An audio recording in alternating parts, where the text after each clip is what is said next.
Seorang kakek tua umur 80 tahun. Memegang pistol dengan peredam. Matanya mengeluarkan air mata. Perlahan mengarahkan ke pemuda muda di seberang. Mulai menekan.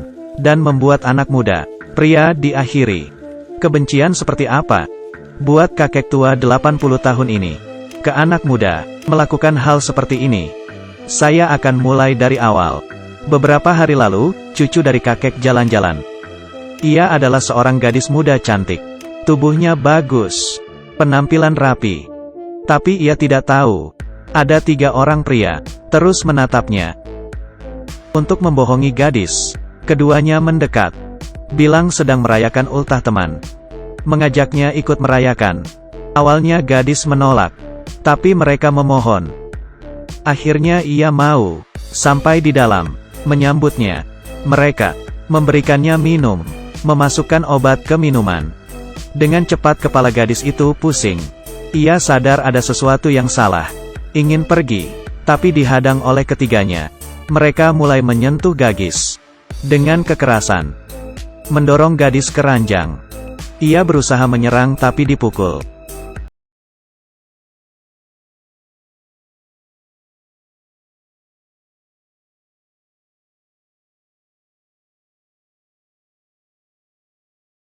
Uang ke dalam tasnya. Uang adalah segalanya bagi mereka. Gadis turun ke bawah, dan membuang uang ke jalan. Ia kembali menangis.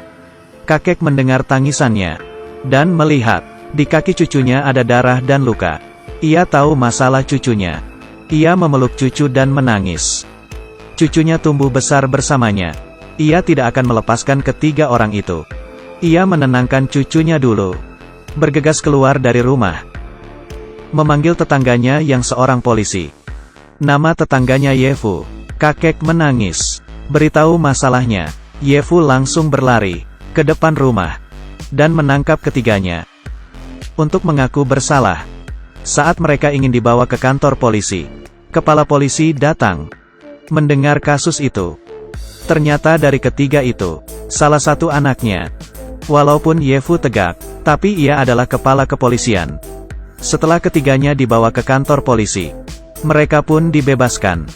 Kabar cucunya, setiap hari terus mandi. Melihat perilaku cucunya, kakek ikut sakit hati. Ia turun dan sadar. Ketiga orang itu bebas. Dan masih meledeknya. Ia tahu tidak bisa mengharapkan polisi. Esok harinya, ia datang ke Jaksa Agung yang menangani kasus ini. Kakek adalah seorang veteran militer hebat. Banyak medali di dada, menunjukkan kejayaan masa lalunya. Ia berharap inspektur, demi kelahiran dan kematian negara, membawa ketiganya ke pengadilan. Tapi jaksa sudah dibayar oleh ketua kepolisian. Mereka saling melindungi, dan bilang tidak ada bukti cukup. Kakek sedih. Medali yang ia dapatkan, hanya sebagai dekorasi.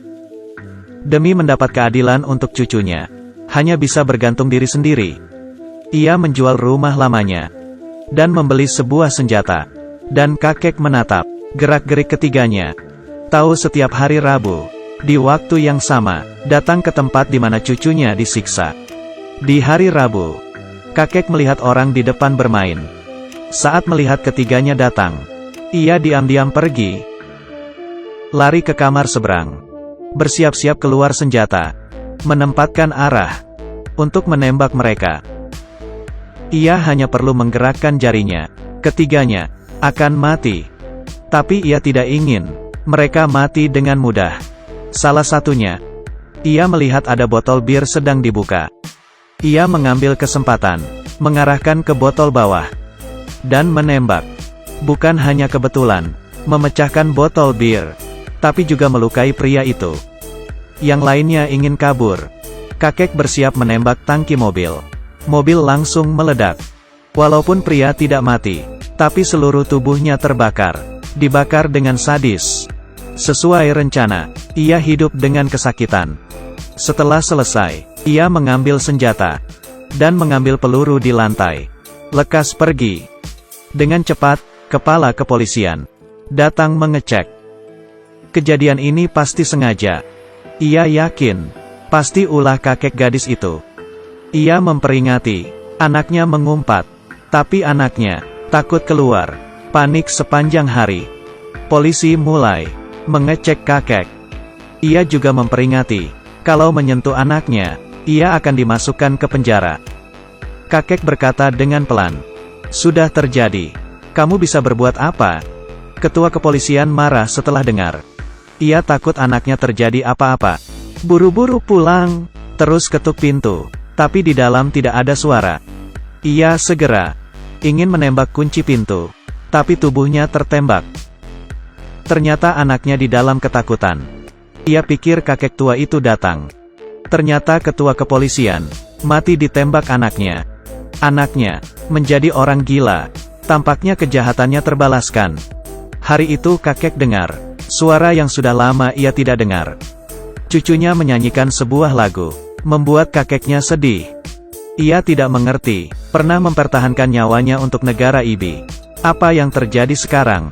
Ia harus membawa senjata untuk mempertahankan keadilan. Saya Cheng Ge, terima kasih dan sampai jumpa lagi.